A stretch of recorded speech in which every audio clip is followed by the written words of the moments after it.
This morning. The topic this morning is the Olympic tradition at Tennessee State University.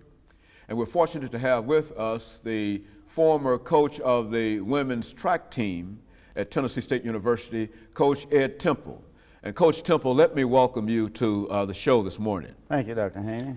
Coach, you know, we've had you on the show before, and you gave us an excellent interview about a large number of things that have happened in the athletic program at Tennessee State University, and especially the women's track program. But what we'd like to do this morning is to talk about Tennessee State University and the Olympic tradition, recognizing that the Olympics will be held in Atlanta this year, and recognizing that you've played a very, very significant role in the history of the Olympics in recent years. And let's have you do that, but let's have you start out by giving us some background information about your education and some of the things that were important in your life and eventually leading you to Tennessee State University. Well, I guess that takes me back quite a few years. I came to Tennessee State University in 1946 as a freshman, graduated in 1950. In health and physical education and sociology, and then I went on and got my master's in sociology. And then I started coaching the women's track team at Tennessee State University in 1950. I did further study at Penn State for about 2 summers, but I started in 1950, and we won our first national championship in 1955. And then from that time on, I guess we just started to roll. And right now, of course, I retired after 44 years there at Tennessee State. We put 40 young ladies on the Olympic team. 35 of them were USA citizens that represented the United States, and 5 of them, they represented Jamaica, Panama, Trinidad, and Bermuda. Those were some of the countries that the 5 others made up. Of them 40 individuals, 39 graduated with their degrees, and the one that didn't graduate went on and graduated from Chicago State, but she didn't graduate from Tennessee State. So really all of them graduated, but 39 of the 40 graduated from Tennessee State. And then of them 39, we had 31 with their master's degree, and we got 8 with their either MD or PhD. You know, Coach, today, and I know quite recently, there was a seminar at Tennessee State University in your honor, and they dealt with women in sports. Right. And I think one of the issues that generally come up when we talk about women in sports is the idea of gender equity. Let's look at it from your perspective. That is, what did it mean to be a woman in athletics back in the period when you first started with the women's track team at Tennessee State University? Let's look at it from gender equity point. Well, my first year, my budget was $300, and we had 1 track meet, and we went to the Tuskegee Relays. That was in Tuskegee, Alabama. And I guess for the first 10 to 15 years, we had no more than 3 track meets. And we would go to places like Tuskegee, in which we couldn't go to the restroom. We had to pull over to the side of the road, and the girls had to hit the field to go to the restroom. We couldn't go to the restaurants when we went to Alabama and various places. Even when we went to the Penn Relays, we got in a station wagon, and we drove all the way to Philadelphia, Pennsylvania. The only time we stopped was to get gas and to get something to eat. We didn't have the money to stop in a hotel and everything. We didn't get an athletic scholarship as we know it but today until 1968. That meant Wilma Rudolph, Wyma Tice, Edith McGuire, and all of our other gold medal winners had what we call a work aid. Now, work aid, you know what that is, that you work 2 hours a day doing some kind of clerical work or some kind of work that you had to put in 2 hours of work. So in other words, I mean, what the playing field was very uneven when we were coming along, very uneven. It taken us a long while. Eventually, when I finished my last year in 1994, we had a budget of over $100,000 on paper. Of course, now that was on paper. By the time you got it and stripped it down, it was about $80,000. It started out July 1st with, we'll say, $105,000, but by the time you got it in January, by the time you started your first indoor track meet, it was about down to $80,000. You know, I think that Tennessee State University has played a crucial role. You've already indicated that you've turned out sent at least 40 people to the Olympics. But let's talk about some of those Olympic events and some of the things that were significant in terms of from your first Olympics to up until quite recently. What are some of the things that stand out in your mind in reference to what you were able to accomplish and how the world reacted to what you were doing? Well, I guess our first was 1956. We put 6 young ladies on the 1956 Olympic team going to Australia. Of those 6, Wilma Rudolph was one of the high school individuals that was in our summer program, in which we had a summer clinic program, I guess since the year 1951, in which we had high school girls come in and they stayed on the campus, and we went to the national championship, in which we had a senior division and a junior division. But anyway, Wilma made the 56 Olympic team when she was 15 years old. And we had 5 other young ladies, 6 counting her. And it was a great thrill to have them go to Australia. Here's a place halfway around the world. And on the 4x100 relay team of United States, we had all 4 girls. All 4 girls were Tiger Bells from Tennessee State. And they won a 3rd place. They won a 3rd place, which is not bad when you think at that time it was about 150 countries, and they were the 3rd best in the 4x100 yard relay. And we had 2 high school girls on that relay team. So that kind of started us off. And then, as you know, in 1960, of course, prior to that time, we had United States versus Russia. I was the first coach from the United States to go to Russia in 1958 when we ran against the Russians for the first time over there in Moscow. Now, we were not supposed to do anything because women's track in the United States was very, very low. In fact, I mean, when they scored over there, they usually score in countries, United States versus Russia or United States versus Germany.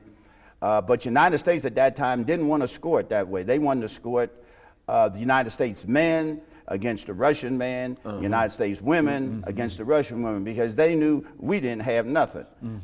Tennessee State was, I guess, we only had about 2 track meets a year, and now you are taking a school and putting it against a country, and a school that has very, very limited resources at that.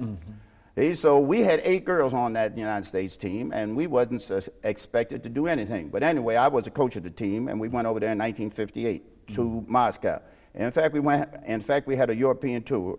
We went to Moscow first, then we went to Poland, Hungary, Greece, and England. But anyway, just to make a long story short, we went over there. We didn't know what we was going up against. We knew the Russians were great, and we knew all those other countries were great, because as far as United States, women's track was very little, other than Tuskegee, Tennessee State, Alabama State, and Philander Smith. That was just about it as far as United States was concerned, as far as women's track was concerned. So anyway, we went over there, and we had 8 girls on the team, and we took the 100 meters, first place. We had a young lady named Barbara Jones took first place.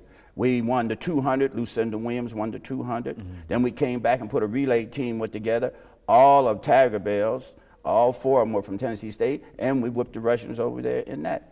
So we went over there and made a name for ourselves in 1958 to let them know that, look, we can compete. Then we went on to Poland and Hungary, and at that time it was heavy communist countries. They had just finished with the wars over there and everything, and it was quite disturbing to see some of the sights. But we went over there and performed for the United States, and we done very well. So that really kind of opened up the door. Then the Russians came over here in 1959 with the run in Philadelphia, and I coached that team also. And we did very well. Then there was a young lady named Wilma Rudolph ran in that meet. And we had 2 from the United States and 2 from Russia, and she took 4th place, which was last in the 100 meters. But we won the 100 meters with, again, Barbara Jones, and we had Lucinda running the 200. And then in 1959, we had the Pan American Games come up in Chicago. Well, now with the Pan American Games, that represents 37 countries, all of the Northern Hemisphere, from Canada, clear Coach, on let me down. interrupt you for this commercial break, and we'll be back and we'll pick that up later on. Okay. Thank you and welcome back. The topic is the Olympic tradition at Tennessee State University, and we're talking to the former coach of the women's track team at Tennessee State University, Coach Ed Temple. And Coach Temple, before we left for our, our commercial break, we were talking about the activities of the Tennessee State University Olympic team in the 1950s, especially in 1959. And let's pick up at that lead into that great event of the Olympics of the 1960s. All right, well, you know, we were talking about the Pan American Games, and as I was saying, it was held in Chicago. And at that time, we had a young lady named Lucinda Williams who won the 100 meters and came back, won the 200 meters, and ran anchor leg on the 4x100 relay team for the United States, which we won first place. Also, there was a young lady named Wilma Rudolph on that team, and she got third in the 100, third in the 200, and she ran on that 4x100 relay team that won first place for the United States. Then we come to 1960, and of course we know 1960 was the year of Wilma Rudolph. I mean, it was her year in Rome, and I coached the United States Olympic team over there in Rome, and we had 8 girls on that team. Had 8 girls on that 1960 Olympic team. And Wilma, as you know, won the 100 meters, came back and won the 200 meters. But I say her greatest thrill, I feel, was running anchor leg for the United States on the 4x100 relay team, which the other 3 young ladies were also Tiger Bells that ran for the United States. And they hadn't won any medals at all at that particular time. And she wanted them to be up on the stand. She had the thrill of standing on the stand and hearing the Star Spangled Banner played for her and for the United States, and again for the 200, where she stood on the stand and had the Star Spangled Banner played for her, and she wanted her teammates to stand up there with her too, which was she because of third place. Right, right. So when the 4x100 relay came around, it was the last event before the women were to run. And they were determined. They were determined that they were going to stand on that stand someplace. Now, they only had the top 3 countries on the stand. So it wasn't too bad for 150 countries. At that time, our 4x100 relay team, consisting of all Tiger Bells, won first place, set a new world record, set a new Olympic record, and that got Wilma Rudolph off to her start. Very good. Quite recently at Tennessee State University, they dedicated a residence hall in honor of Wilma Rudolph. And I think you made some points in terms of how she ought to be recognized by the municipalities of Middle Tennessee, at least, in terms of honoring her, and et cetera. Let's talk about Wilma Rudolph was the queen of track and field. Now, the United States didn't name her the queen. The Russians, the French, the German, everybody. After the 1960 Olympics, Wilma Rudolph was just the word all over Europe, Asia, Africa, and everything else. Wilma had a unique thing about her. She had the poise, she had the grace, she had the personality, she had the looks, and she had the talent. I guess that's hard to find all wrapped up in one person. And she knew how to handle it. She went to visit President Kennedy up in Washington. I was with her and her mother, and she was just at ease with President Kennedy as she was with you or me or anybody else. It was just something about her that people just was awed about her because she was so just genuine. She was just down-to-earth type of person. Now, she started out really not as an athlete, did she? I mean, she had some physical disabilities for a long time. Well, Wilma didn't walk, without a brace until she was 11 years old. 11 years old, she had polio, and she came to Mahara. Her mother brought her here on the bus 2 or 3 times a week and got treatment and everything.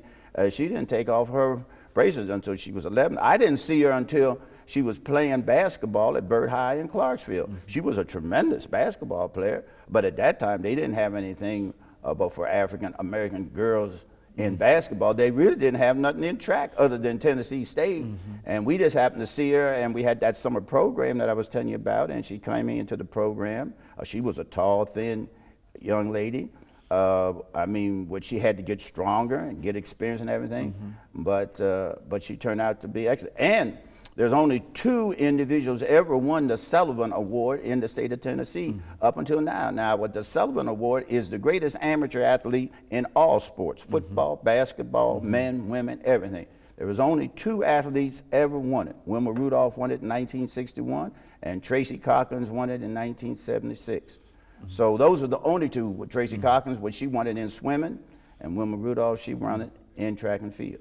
Now, what can you tell our young people this morning, Coach, from your experiences about overcoming obstacles and dedication and whatnot? I mean, what are some of the things that you could say as a track Well, coach I about guess discipline? out of all my gold medal winners, and I can go down, all of them had tremendous handicaps, come from very poor families. Women come from a family of 22.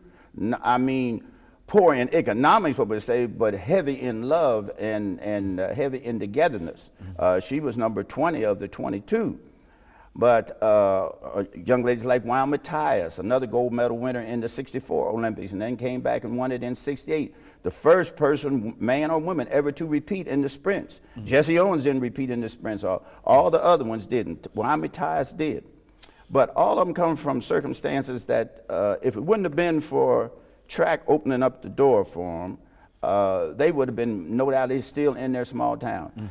Wilma in Clarksville, Tyus in Griffin, Georgia, Lucinda in Savannah, Georgia. All of them come from small places, but they had determination. And I think the strong figure was the mother. All of them had strong mother figures. Father was either dead or sick or something of that nature. And after about 10 or 15 years of recruiting, when I would recruit, the first thing I'd do is check on the father to see if he was dead or if he was sick or something.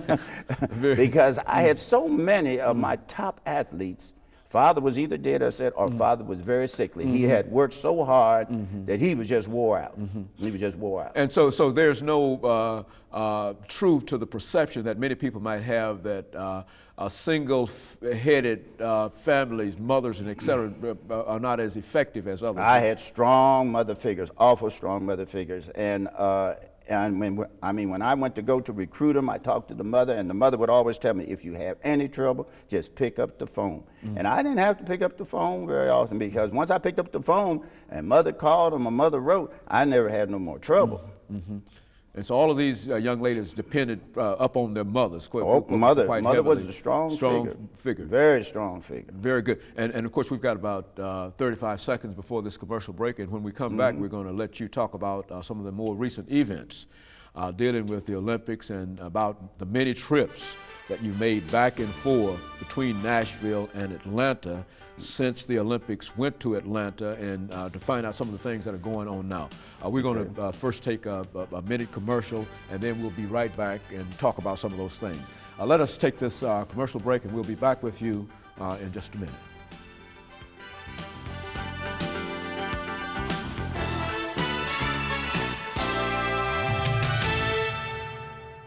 The topic is Tennessee State University and the Olympic tradition.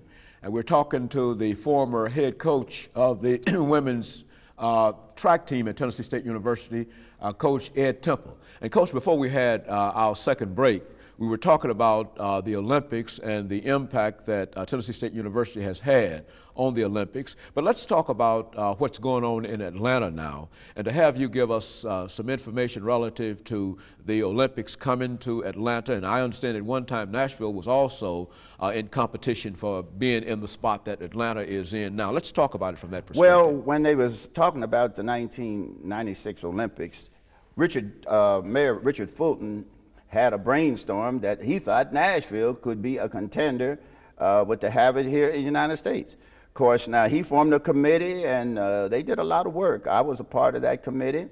And of course, everybody thought it was a joke, but now when all the bids and everything went in, Nashville was in third place. Now, Atlanta was in first, but Nashville was in third place. We didn't have a stadium, you know, just like we're doing in football. We didn't have no stadium. We'd have had to build a stadium and everything, but we were in third place on our proposals. Now, we had a whole lot of proposals on paper, but we didn't have too much actually going for us.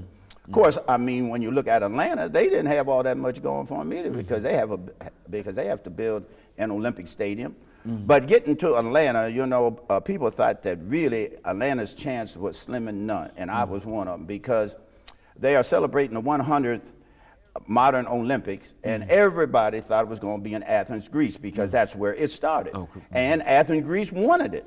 But Atlanta, Georgia just got the people together, Coca-Cola and the mayor and Andy Young and everybody, just Leroy Walker, who's president of the United States Olympic Committee, and all of them just went over there, and they had a plan, and they put it to action, and they did their politicking, in which you have to do, and they got the votes, and they won it, and Atlanta has it. And I've been back and forth to Atlanta now quite a few times. I was down there about 2 weeks ago. They had an affair.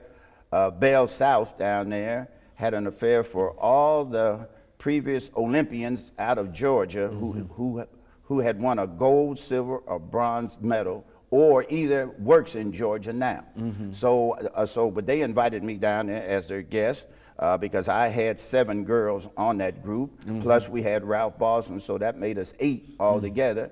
Out of, I think it was 36 altogether. It was 36. So Tennessee State University had 8 out of 30. We had 8 out of 36.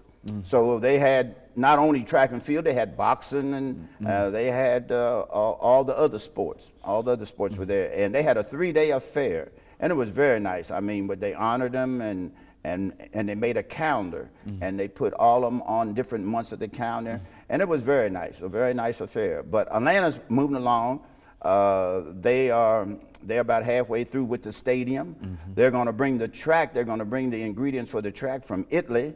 They're going to bring it from Italy and put it down. It's going to be an awful fast track, I do believe. Then after the Olympics is over, they're going to convert that 85,000 seat stadium into a baseball stadium. They're going to take about 20,000 seats out, and they're going to convert that for a baseball. Now, what the old stadium, which is the baseball stadium now for the Braves, right now, that's going to be the assembly grounds for when they have the opening ceremonies, because it's right across the street from where the new stadium is going to be built. And then once this is over with, the Olympics, they're going to tear the old stadium down, the Braves, and that'll be the parking lot for the new stadium. But a lot of schools are going to benefit out of this. Georgia Tech's going to get all the modern Olympic equipment that they're going to have there. Georgia State's going to get the dormitories and the Olympic Village. We have Mars Brown is going to get a new football field because they're building a new soccer field there. We got Spelman's going to get some tennis courts that they're going to have preliminary games there. But you got Atlanta U is going to get a gym and everything that's going to seat about 6,000. So everybody's going to get a little something. And of course, that's what makes the Olympics, not only the Olympics of people saying, well, you're building all these things, what's going to happen afterwards? It was just like in Los Angeles. You had USC got the Olympic swimming pool.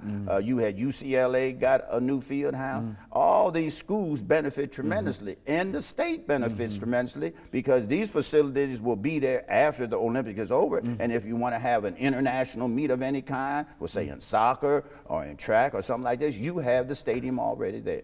Coach, this final minute that we have, what about a stadium for Tennessee State University and the proposed Oilers coming to town? I mean, would that benefit anybody? Well, first, I would like to see us get our own stadium out there, because it's always nice to have what you own. But if we can't, I mean, if they build this Oilers Stadium and 85,000 seats, well, that can be a place for us to play homecoming and play teams like Jackson State and South Carolina State and Southern and Grambling, and Florida A&M. Those are the teams that I think we could get 40, 50,000 people in there. And so that would really benefit the city of Nashville anytime that we could bring hotels, motels, people spending.